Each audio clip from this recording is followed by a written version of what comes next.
Olá pessoal, tudo bem? Sejam bem-vindos a mais um programa Prova Final, um programa realizado pela TV Justiça em parceria com a rede de ensino Luiz Flávio Gomes. Eu sou o professor Lênin Pereira, professor de Direito do Trabalho, Direito Processual do Trabalho e Direito Processual Civil. E qual é a estrutura do nosso programa? O nosso programa ele é dividido em 3 blocos. O primeiro bloco é o bloco Tema do Dia, onde hoje especificadamente a gente vai analisar o importante tema de trabalho, um tema de interesse de todo mundo que é empregado e também empregador, que é o tema remuneração. A diferença entre remuneração e salário, os principais aspectos que envolvem especificadamente a remuneração. O bloco 2 é o bloco Pergunte ao Professor, onde eu terei um grande prazer em responder as perguntas enviadas por vocês, telespectadores.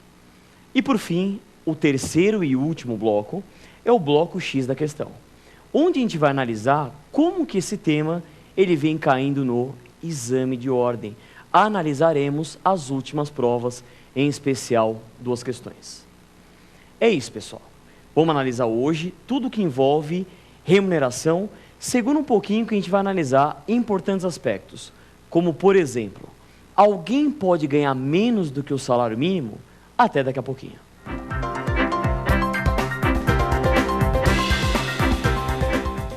É isso aí, queridos amigos e amigas. O nosso bloco 1, bloco tema do dia. Alguém pode ganhar menos do que um salário mínimo? Vamos analisar os principais aspectos da remuneração. E um primeiro ponto a ser observado e a ser frisado é o seguinte: será que remuneração e salário são expressões sinônimas? Eu comparo muito esse ponto da matéria com a diferenciação entre empregado e trabalhador. Normalmente o leigo, ele confunde muito e até utiliza como expressões sinônimas trabalhador e empregado. E não são expressões sinônimas. Todo empregado é um trabalhador, mas nem todo trabalhador é um empregado. E o que diferencia um e outro são aqueles requisitos que caracterizam a relação de emprego: pessoa física ou natural, pessoalidade, não eventualidade, onerosidade, subordinação, que estão previstos nos artigos 2º e 3º da CLT. Trazendo ao tema do dia e fazendo esta comparação, este cotejo: remuneração não é a mesma coisa do que salário.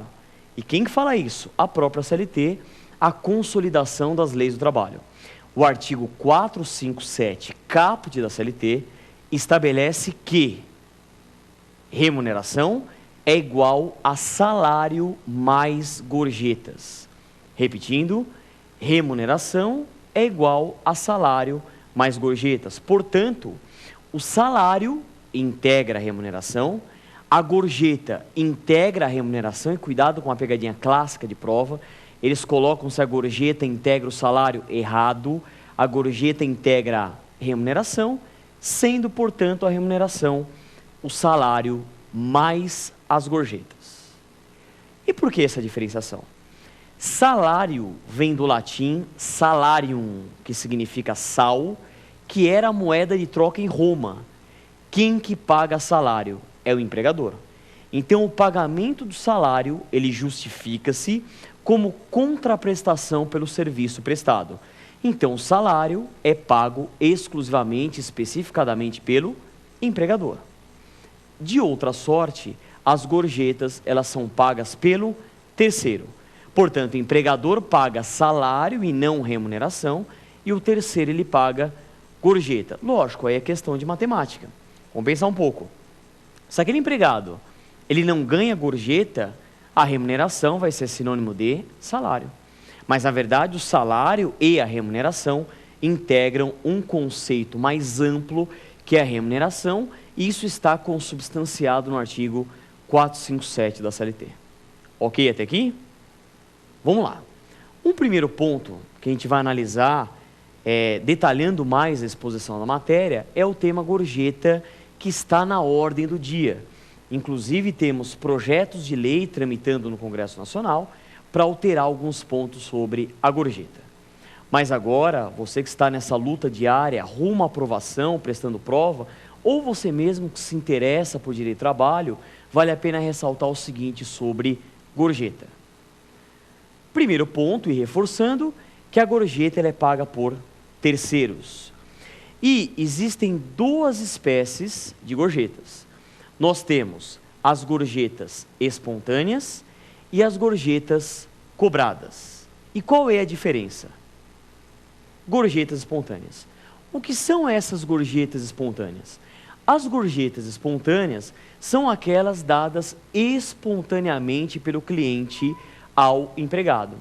Então, por exemplo, o empregado prestou aquele serviço, é um garçom, trabalha no hotel, e o cliente foi lá e deu uma gorjeta espontaneamente. Isso é muito comum, por exemplo, em posto de gasolina, isso é muito comum, por exemplo, em hotel, você dá espontaneamente uma gorjeta.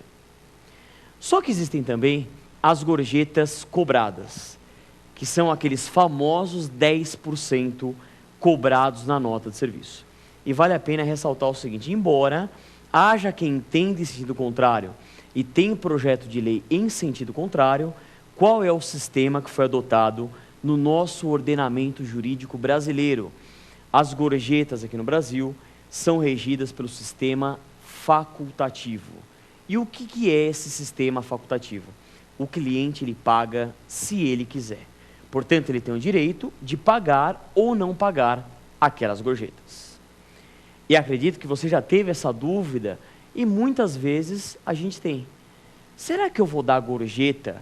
Até porque surge essa dúvida, essa indagação, se o empregador ele vai realmente distribuir a gorjeta aos seus empregados. E há projeto de lei querendo tornar criminosa esta retenção da gorjeta. Então, a gorjeta, obviamente, ela é destinada ao empregado. E o que é mais importante de gorjeta? Vem caindo bastante em prova uma súmula do Tribunal Superior do Trabalho. E essa súmula, para quem está prestando prova, você tem que saber ela de cor e salteado, que é a súmula 354 do TST. E o que aduz essa súmula 354 do TST? Que as gorjetas integram a remuneração, tome cuidado com isso, não integra o salário, mas integra a remuneração, e não serve de base de cálculo do quê? De adicional noturno, hora extra, descanso semanal remunerado e aviso prévio. Eu ainda passo um macete para os meus alunos. Qual é o macete? O empregado, o cliente, melhor dizendo, avisa que vai dar gorjeta, normalmente dada à noite, é um dinheiro extra e o empregado descansa melhor. Portanto, as gorjetas não servem de base de cálculo, de aviso prévio, adicional noturno, hora extra e descanso semanal remunerado. É o que aduz a súmula 354 do TST. Toma cuidado que ela vem caindo quase prova sim. Ou seja, embora integra a remuneração, não integra todas as parcelas de natureza salarial. Repetindo, o que não integra? Aviso prévio, adicional noturno, hora extra e descanso semanal remunerado. Tudo bem? Pensamento positivo, ânimo firme? Vamos lá. Salário. De salário especificadamente, que como eu mencionei, é aquela parcela paga pelo empregador ou empregado como contraprestação do serviço, temos dois princípios que regem o salário aqui no Brasil. E quais são esses princípios? O princípio da irredutibilidade salarial e o princípio da intangibilidade salarial. Vamos estudá-los? Primeiro princípio. O primeiro princípio é o princípio da irredutibilidade salarial e ele está previsto no artigo 7º, inciso 6 da Constituição. Artigo 7º, inciso 6 da Constituição. E o que estabelece o artigo 7º, inciso 6 da Constituição? Que, em regra, o salário ele é irredutível. Mas essa regra não